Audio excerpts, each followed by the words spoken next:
A very gross oversimplification of something I believe is that almost all of our health and wellness can be boiled down to one of three areas. Those three areas I would say are movement, you have sleep, and you have nutrition. Again, ridiculously oversimplified. However, I think in one way or another, you can boil down pretty much every health problem, every pathology someone has down to one of those factors. As far as non-external health factors like, virus or bacteria or something like that. Anything else can be largely boiled down to one of those three areas. And tonight I wanted to talk about sleep. Sleep is something I spent a lot of time doing this weekend, and it's been on the brain. One thing it's also the area that a lot of people neglect when checking in on how they can improve their health. First thing they go to is the gym. They try to work out, which is good. Having a movement practice is great. Yoga, CrossFit, running, whatever, parkour, whatever. As long as you're moving and you're improving your body's range of motion, breathing a little hard sometimes, awesome. More power to you. Next thing people will start to go after is nutrition, eating right, that kind of thing. Good. You need that. That's, I would say, something that you actually need to get in line before you start worrying about exercise if you're completely new to the whole thinking about your health kind of realm of things. But the piece that everybody seems to forget about is sleep. While we sleep, that's when our body regulates its hormones. That's when it repairs itself. So if we're not doing that, we're not repairing our body. We're not letting it recover. So even if we are putting it through a grueling exercise routine, if we're not allowing it to recover, it's not rebuilding, it's not getting stronger, and we're not getting better. We also run into problems with weight loss if we're not sleeping.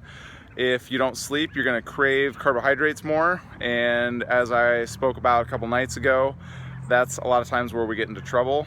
We also get out of whack with our satiety hormones, so we don't know if we're full or not. We don't process the food we have as well. So sleep.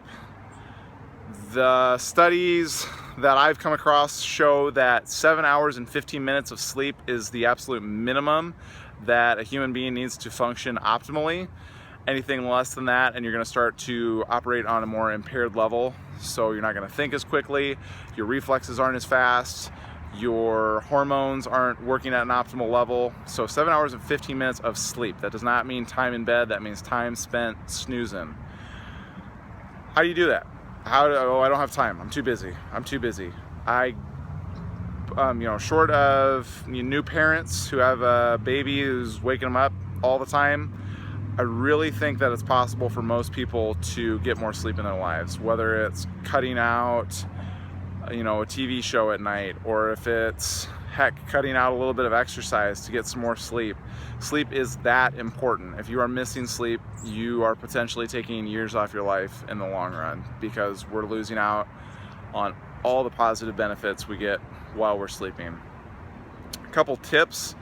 If you're one of those individuals who has trouble sleeping, you can always Google sleep hygiene. That's a good way to go, but the basic tips that those who know me know I like a lot: get it cold.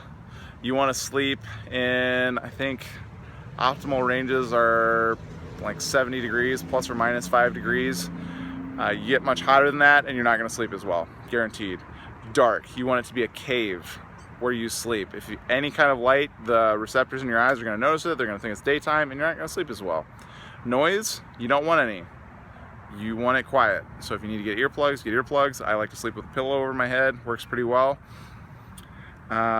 Screens, you don't want screens in your bedroom. We're going to get those light, we're going to be exposing the eye to light, and that's going to screw with our circadian rhythms. Exposure to blue light makes our body think, oh, it's daytime. So if we're getting that out of a screen or whatever, no bueno. Get rid of them. Those are the biggest thing. Oh, comfortable bed. You want a comfortable bed. And people ask, oh, should I sleep on my side, on my stomach, what? Just pick however you can sleep. You know, as long as you're sleeping, you're waking up pain-free, awesome. Keep doing it. That's what I've got for tonight. If you want more, let me know, and we'll see you next time. Sleep.